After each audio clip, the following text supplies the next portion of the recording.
Andy, was that like the longest wind up that I've ever done? It was like, let's just get into it, bro. I know, right? No, a couple more slides. All right, a little bit more about me before we actually give the people what they want. I was born in Carroll, Iowa, which if you have ties to Carroll, Iowa, please let us know.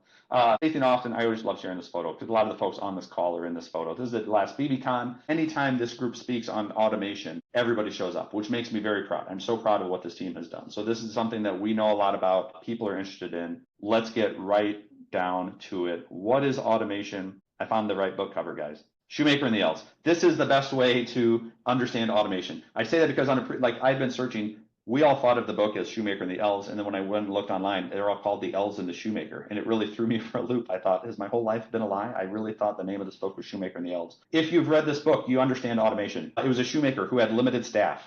Okay, he was overworked. He could never catch up, under-resourced. He had an inefficient system. He could not make the shoes. Life was not going well for the shoemaker. So what did he do? He just left his materials out on his workbench and he went to bed. And he said, I've had enough of this. I'm going to bed. Maybe something will happen. And something did happen. A bunch of little elves came along and they did his work for him. That is what fundraising automation is. But in this example, Stacy and Austin are the elves who climb onto your workbench or your workstation at night while you sleep and do all of your work for you magically. And then when you come in the morning, it's just there ready to go. Not creepy. To my knowledge, they're not actually creeping into your workstation and doing your work for you, but it will feel like that, but in a good way and in a not creepy way at all. Then I want to start here because when we talked about this, I remember thinking, not a big deal. Like, you've done cooler stuff.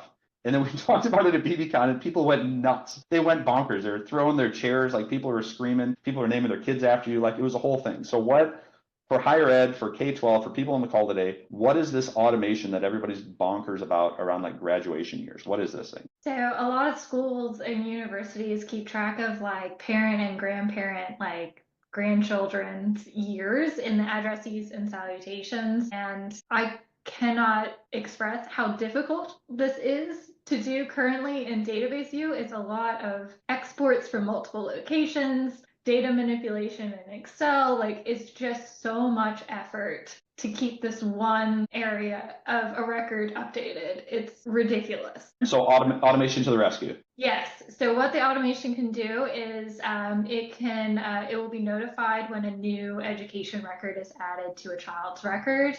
And using relationship records, it can go out and automatically update the addressee and salutations so that they are correct 100% of the time, anytime. Awesome. I wish this is the only time that I wish that we were doing this on a real Zoom where you can see everybody's faces, because I know what people are doing right now. Yes, they're making the expression that Andy is. They're like, so many people. Emoji users in there, they're giving it to us. That's the other thing. I hate doing it from a hotel because I don't have my screen, so I can never see like the chat and everything. I have no gauge of whether people like this or not. Okay, so that is super cool. I'm just going to leave it there. If you have questions about this, make sure to hit the Q&A button in the chat. Lots of times people will comment and we usually lose track of like who asked what. If you hit the Q&A button, it'll show up on the screen. We're going to have tons of time for Q&A towards the end of this one. Okay, so that's the first automation you should be doing if you're at a college, university, maybe even if you're at a high school. That's important. Okay, similarly, one that I personally thought was super boring and the world seemed to love. So as always, my instincts are dead wrong, and what the market actually wants are solutions that make sense to them. Stacy, tell me about this. What is a constituent code? Or actually, this might be Austin again. This is the hierarchy thing, right? Yeah. So WebView, for whatever reason, has primary constituent codes that it's the first one listed on a record that's used for filters and lots of reports and Insight Designer and such. And that can be a little frustrating if you know that you want your codes to be in this hierarchy and they aren't. And this is also another area that database view does not help out with in any means. And how you do it is pretty drastic if you were to do it through database view.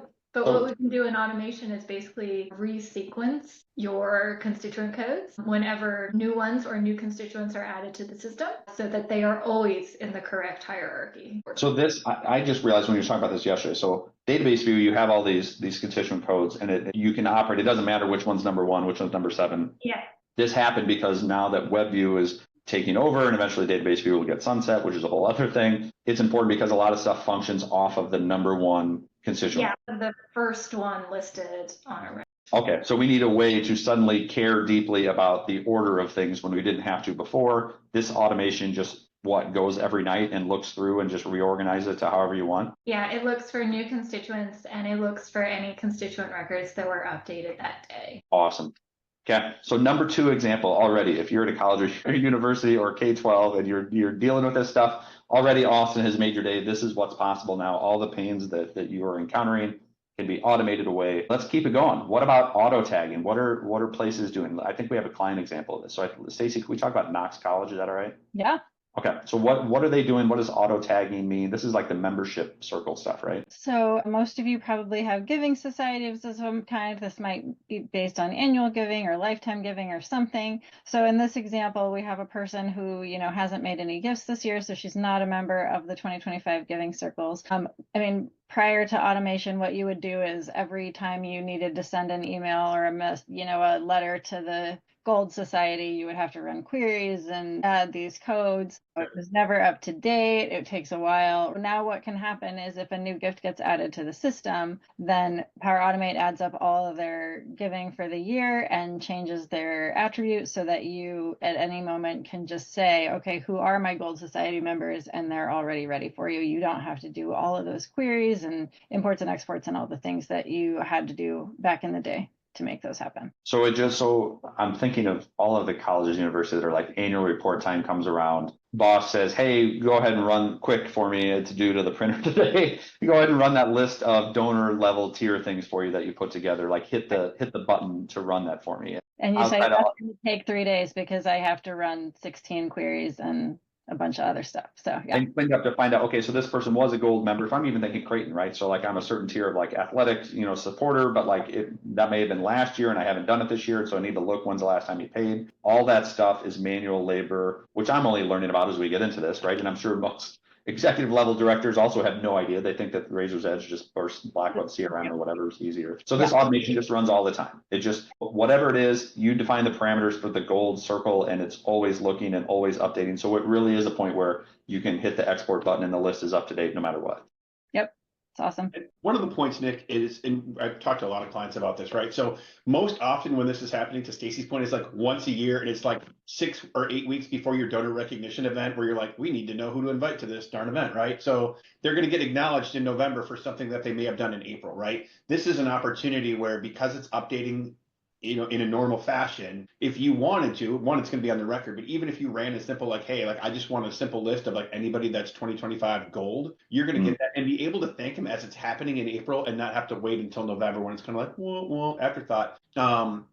This really is kind of a savvy way to do that. The other thing that's important is if you have a lot of recurring donors, like their level may change throughout the course of the year, because whether it's several one-time gifts or the recurring gift, they might go from silver to gold to platinum, whatever that might be. We can set it so that it is either updating, right? So it will go from gold to the next level up, or it'll say 2025 Giving Circle gold and then 2025 Giving Circle platinum or whatever, to kind of keep track, and if we can put like start and end dates or whatever if we need to on those kinds of things. But I can't believe, I'm so naive. I can't believe that stuff like this didn't exist, right? Just again, thinking through the example of like at Creighton, the finest college university on earth, so much of it is driven by like you only get tickets to see the soccer team play at home if you're at this circle, like there's just so many different clubs and all of it is variable on it. I just die thinking that there's somebody's job is in an Excel. It's like keeping track of all this stuff independently. It's got to be a nightmare. So, okay, sorry I kept us up on that one, but super cool automation. What about, Stacey, we always get a question about soft credits, right? So can it handle a soft credit I gave to my business, or maybe, my wife normally cuts a check, but then I cut the check this year. How does that work? Yeah, so we can account for soft credits. We can include whatever your rules are about including pledges or payments. We can filter it by date. We can, whatever your rules are, yes, we can do include soft credits, don't include soft credits if they're from this one guy, whatever it is, we can do it. Awesome. It's also the secret for people who haven't been on our webinars before. We do this thing where I always ask these questions and I act like I'm just thinking of it. I'm like, oh, would it be possible to do X, Y, Z? And in the history of the 7 years we've been working together, Stacey has never once said no. The answer is always yes. It's always yes, no matter what. Stacey and Austin can figure it out. It might take them 10 minutes, but they always figure out a way to do it.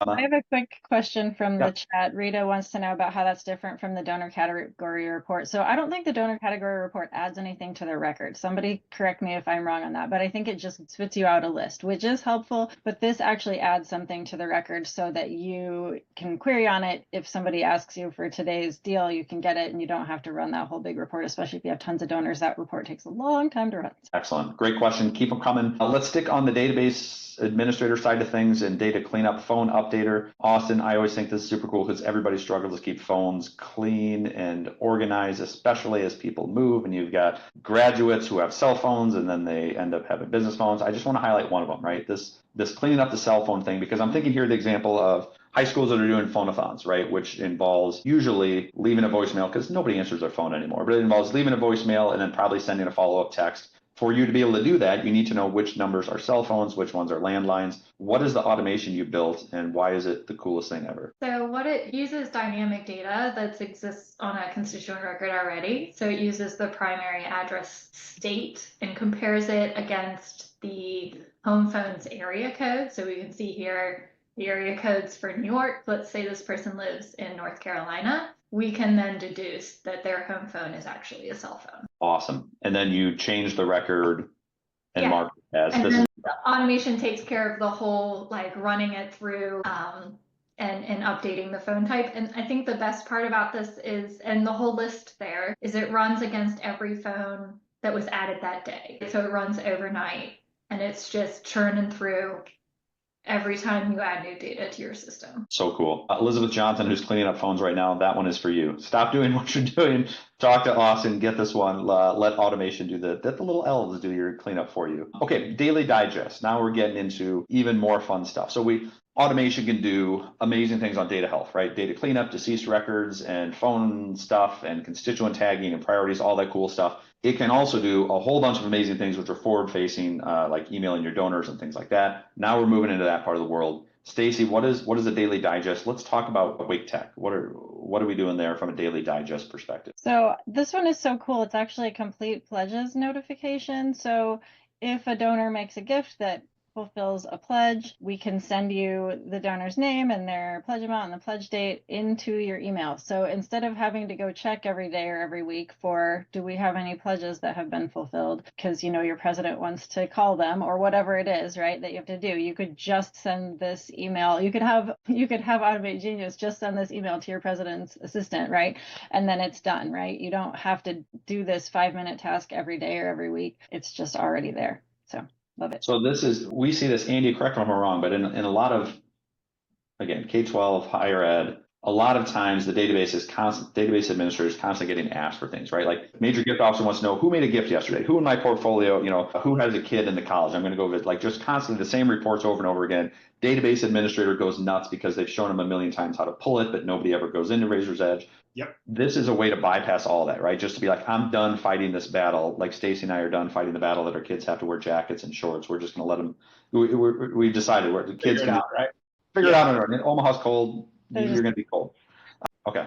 I mean, as somebody, admittedly, right, who is a major gift officer at a university, like I went to the guy down the hall and said, "Hey, Mike, can you run me this report? Can you remember?" And like by the time I left, he was bald because he like had pulled all of his hair out of his head. But I mean, in reality, it was like things that I didn't know how to do or didn't want to take the time to learn, right? But I definitely needed to be good at my job. And so if Mike can say, you know what, like let me just like serve this up to you, like then Mike can actually do the stuff that he needs to do that the machine, can't necessarily do, more people-facing stuff or deeper dive analytic, reporting sorts of stuff. So I'm thinking of, okay, donor Q just made a gift of whatever level, which puts them in the champion circle. That should kick a note to the athletic director or to the dean of arts and sciences or whatever that thing is. Like, hey, send them a little personal note or something like that. So it could just be anyone outside of Razor's Edge, get them a note. Once you built this, so not just Wake Tech, but we've been doing this for tons of organizations, large and small. It always has led to the same spot. So you send them and it could be email, it could be in the Slack channel, but like just a daily digest stuff from Razor's Edge served up on a platter to them.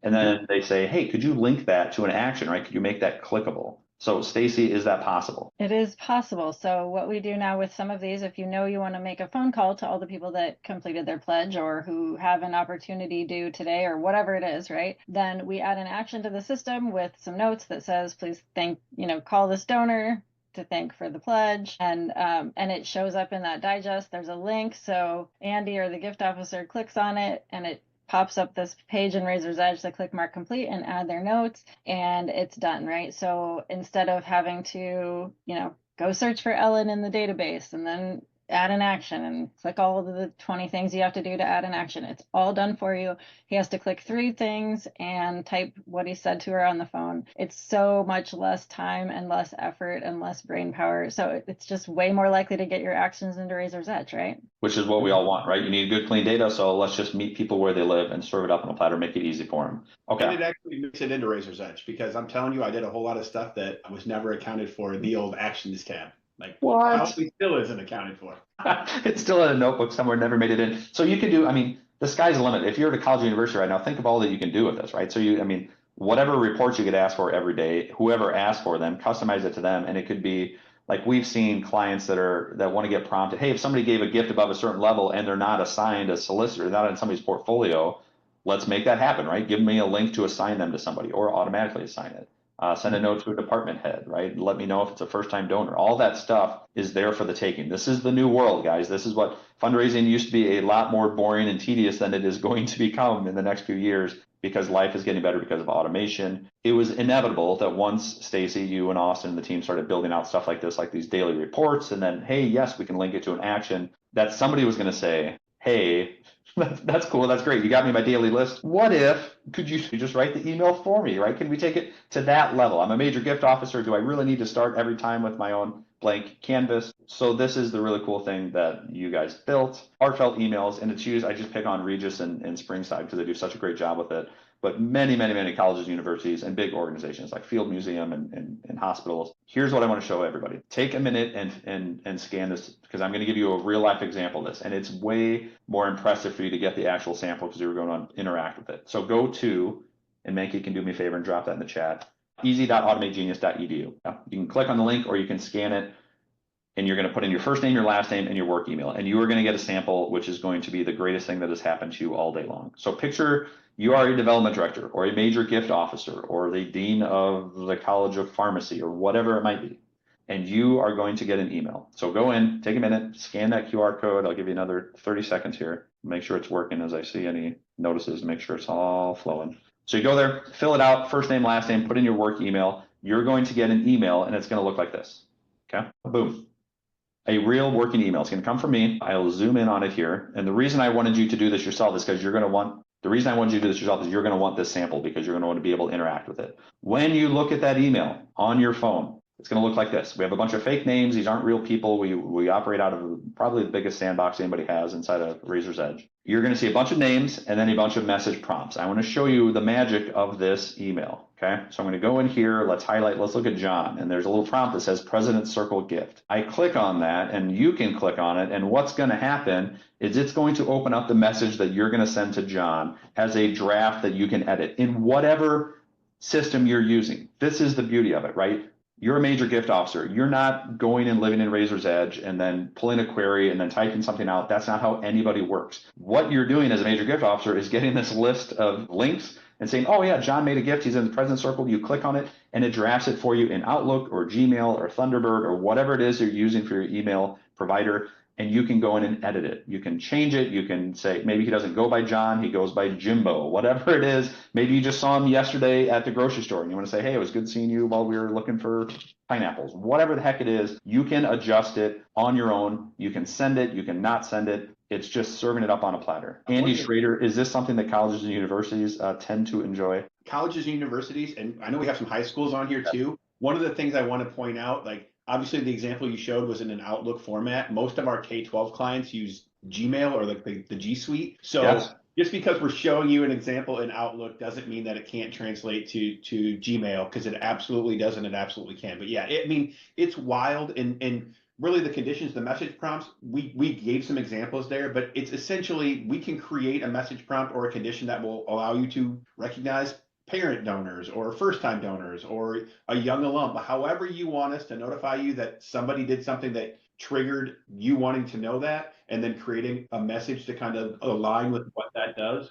we can do. And we challenge you to challenge us. Yes. I was talking to somebody the other day, and they're like, "Oh my!" It was where advancement and admissions were under the same umbrella, right? They're like, kids come on tours from high schools, right? And then I want to, after that tour is complete, that data goes and gets entered somewhere. Like we could trigger a message that comes from the real student that led the tour, that because you can't trust a student or anyone to write a good email on their own, right? You got to give them a template form. Like you could just give them that. Hey, by the way, click on this and you can send an email to the person. They don't need to go log in anywhere. You don't need to copy and paste anything. I also want to highlight, so this is earth-shattering stuff, truly. Like it will change the way that you operate from a fundraising office. But none of this is new thinking, right? I want to make sure we're taking credit for the right things. There's not a single person on this call that doesn't already know that you would be better off if you connected with your donors in a meaningful way, right? That if you had all the time in the world, you would start your day by kicking a personal, heartfelt note to all the new donors that came in the night before. Everybody knows that that would be meaningful. It's just that nobody has time to do it, and it's a burden to do it.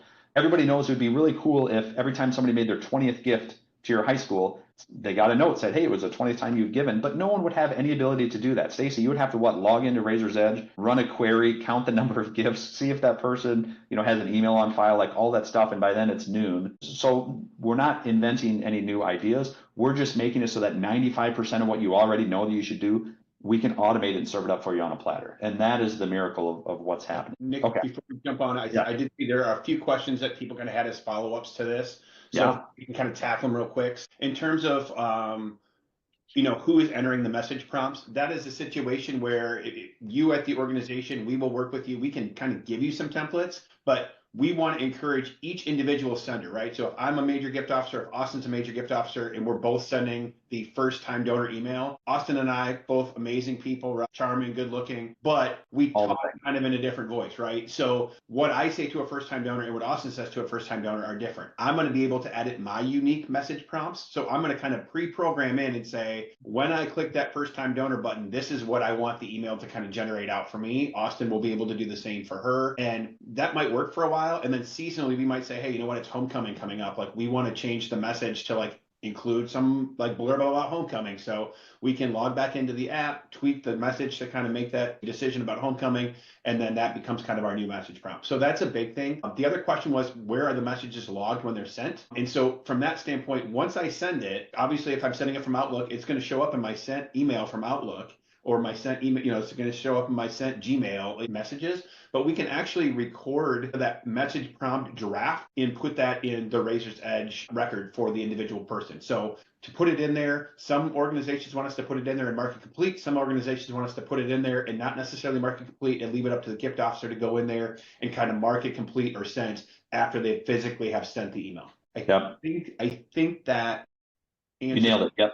Yep. Sheila's question is, who's doing the message prompt? It's you. Like we work with a ton of organizations, so we can bring suggestions, say, hey, based on what I'm hearing, you should probably have these 3 or 4 messages for sure because they're meaningful, but you might have your own ideas, which is great and what we want, and we can generally make it happen, right? We can bridge that gap between data getting entered into Razor's Edge or Blackbaud CRM or Alltrue, whatever it is, and then take that, and because of that, it triggers an action, which could be an email in many cases, drafted from the right person. That is what automation can do. It's super cool. Let's talk more. Here's another one. I think, Andy, you were the one saying this is a big deal to a lot of colleges and universities, right? Or positive. So we talked about this, and I'll let Stacy and Austin talk about it. But for those of you who are, at colleges and universities and are getting ready as May starts to roll around and graduation happens, where you're moving them from a student database, maybe Slate, Colleague, something like that, into Razor's Edge now for the first time. Or even within, you might be at a high school, you're going from Power School into Razor's Edge for the first time. It's getting that data from a non-native kind of Razor's Edge platform into that system, and how to be able to match those donors up, or match those potential donors up, students up, whatever, so that you're not creating duplicate records. Stacy, take it away. Well, I just want to send a quick shout out to my peeps at Benedictine College who are on the call today, because I used to do this back when I worked there.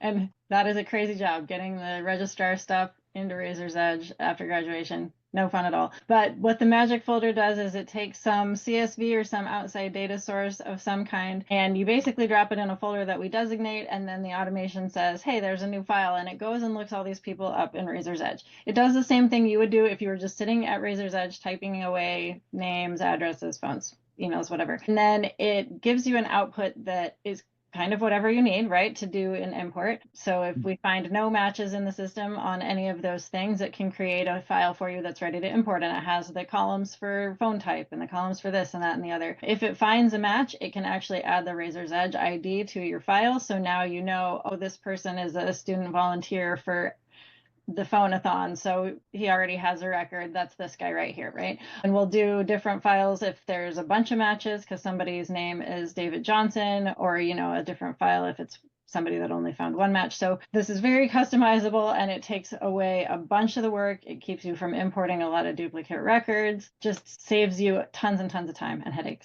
What would young Stacy have thought about this as you're going through all those lists from the registrar? Yeah, I would not have believed you. No way. She wouldn't have had a work study job. It would have been eliminated. I guess we don't need you anymore, Stacy. Another use case, and I'm guessing I'm going to take a shot in the dark here and say that the majority of the people on the call do some sort of a gala or other fundraiser or an auction, a golf outing, right? Where you're probably not running that through an event, through the event. Like you're using OneCause, you're using BidPay, you're using something like that, right? Where you have to get that, again, outside information back into your database of record, like Blackbaud, whatever your CRM.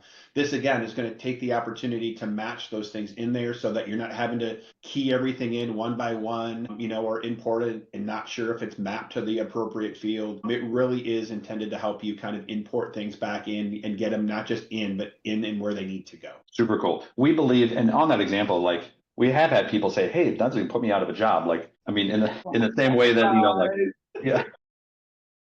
Your job, everybody that we've ever met is competent and they're good at what they do. And they're being ground down because they're smart and they're capable and they have brains between their ears. And then they're spending 10 hours a day going line by line through Excel, making notes and then typing things in. Like you don't need to do, life doesn't need to be like that anymore. You can use automation to help you get rid of the grimy part of your job, the grind, and just automate it so that you can use all of your brain power to do more fulfilling things. That is a more rewarding job. You can do more prospect research. You can finally get to the campaign fund appeal structure that you've been wanting to renovate forever. You can work on the dashboard. You can move on to automating other things. So I do want to be clear, like there's cost savings galore on the data side of things, but it's not to eliminate positions. It's to help you have a job that is more worthy of what you've been created with, which is with a brain and a free will and all the things that you should use to find fulfillment in life. Off my soapbox, one more really big one, right? For colleges, universities, okay?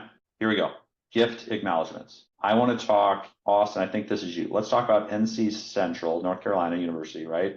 What are we doing for them that we're doing for everybody else? This is a big deal. Yeah, so they're, as with all acknowledgments, it tends to be a little bit complicated, right? But what we're able to do is take what they're doing now and expand upon it, right? So we can take care of sort of the preemptive work that they're doing to determine which letter is going to be used in which circumstance. Oh, it's over $25,000. The chancellor needs to sign that one. And we can also take a look at their data to make sure that it's clean and ready to be used in the merge process, right? Like if someone's missing an addressee salutation, maybe we can't fix that, but we can let them know, like serve that up on a platter. Some of the more minor things we can go ahead and fix automatically. And then best of all, this just happens in the background. And when it's done, they just get a notification that says, hey, your letters are ready to go. Which is crazy, right? I mean, so I'm thinking like just colleges, universities, the gifts you have coming in, so gifts made, it's to the pharmacy school, right? Or it's to arts and sciences, or it's to the, endowment fund or the athletics or something. And the letter that goes out depends on what that is. And the person that signs it will depend on whether it's a big gift or a small gift. All of those things in that giant decision tree, you're saying that you can automate that, right? The gift comes in and you can decide, is this athletics letterhead or college letterhead, right? And then take it one step further too, to say, oh, these are the gifts for the College of Arts and Sciences. They should be routed to the Dean of Arts and Sciences so he can sign them first. Or his assistant, who's the one who clicks print and then he signs it as he's walking by. Like all of that is possible, and it just happens as gifts come in. Yes. Oh man, that is a big deal. And so, and then, sorry, this example before I move on from the slide. So then your job now is just, as you're sitting there, like instead of doing that grind and that paperwork, you let the automation work, and then you get an alert that says, hey, your letters are ready, or the letters are ready for the Dean of the College of Arts and Sciences or the pharmacy school or whatever. Those get routed, and you just look them over, review them, and off you go. Yep. Oh my goodness. Okay. There's a lot of people whose minds are blowing right now, are getting blown, are already blown. gifts, acknowledgments, you can do three things, right? So talk to us about this. This is what you're saying before about like emails and letters. Like, so the gift comes in, you're deciding what letterhead and who the signer is and everything else. What are the things that you can do at that point? So we can take a look at the donor's record, and if they have a valid email, right, then we can go ahead and send their acknowledgement letter out via email. And the cool part about this is it doesn't necessarily have to be an automatic email. So if you want, say it's a major gift, right? You want to add a personal note to the email that's going out, or you want the email to come from the chancellor's office. We have the ability to draft that email and either put the letter as an attachment or put it directly within the body of the email itself. Low-level gifts come out from donor services, 10,000 up, get a little heartfelt note from the president, him or herself. Oh, that's so cool. Okay. So, and then you mentioned the letters, right? So you can create those. Yes, so you can do that in-house. And then if you have a high volume, right? Like it's just not sustainable to print 900 letters a week and mail them out. Just create a data file that you can send to a print house. Which is probably more common, right? Colleges, universities are probably doing this. Like I'm thinking phone-a-thon time or annual appeal time. It's just they're sending files over to the local print house. I think the best part about all three of those options is you don't have to just pick one, right? So you can use a combination. If someone has a valid email, send them an email. If they don't, send them a letter through snail mail, right? Okay. And the question that everyone in the world is typing right now and racing to get it in, can you save that documentation somewhere? Can you mark someone as acknowledged in Razor's Edge? How does that all work? We can absolutely write back to the constituent record and the gift record. We can mark gifts as acknowledged. We can put attachments on, either a link back to the physical file, or we can upload a Word document into the gift record as well. We can put actions on constituent records to mark when an electronic email goes out and all sorts of things. Anything you want to happen happens. Truly anything you want. Andy, is it correct that, I mean, you work with most of the clients. Yeah. For college or university, this gift acknowledgement thing is a really big deal. And then the heartfelt emails, right? Like, obviously the data cleanup stuff, maybe it's all of it, but like, give us a perspective, like, what are you hearing? I would say that probably the gift acknowledgments and heartfelt emails are the most popular. And I would say the gift acknowledgments, particularly if you have a smaller shop, is probably a bigger deal because like that person is likely doing gift acknowledgments and prospect research and like event management, like, all the things, right? So to be able to take the gift acknowledgement piece off of his or her plate is a huge deal. It's also been a situation, and we've talked to some clients that are like, well, we only send gift acknowledgments out once a month because that's all we have time for, right? So not the golden rule of like 24 to 48 hours after like somebody makes a gift that you're acknowledging it, right? So for some clients that we've worked with, like it's really gotten them to the standard that they've always kind of like wanted to be at, but just like the reality was such that like they couldn't do all of the things. So the gift acknowledgement has really allowed them to shorten up the time frame in which it takes to actually acknowledge a donor. I think the heartfelt emails, if you have a major gift team or like you're in campaign mode and you're trying to cultivate relationships, that is definitely an amazing way to do that. And to get potentially low-level donors to mid-level donors, mid-level donors to major donors, the heartfelt emails is kind of like oh man, I give to a lot of organizations and they're not, other organizations aren't sending me this kind of stuff. Like I must really be a big deal at, this place. Right. And it's helpful. Automations are helpful to any organization. Like you see this stuff and you just nod. You're like, okay, I get it now. But the more complex your organization is, more departments, more signers, more letters, like the more valuable automation is going to be to you, right? Just the more complicated it is, by definition, you're going to get more bang for the buck out of automation.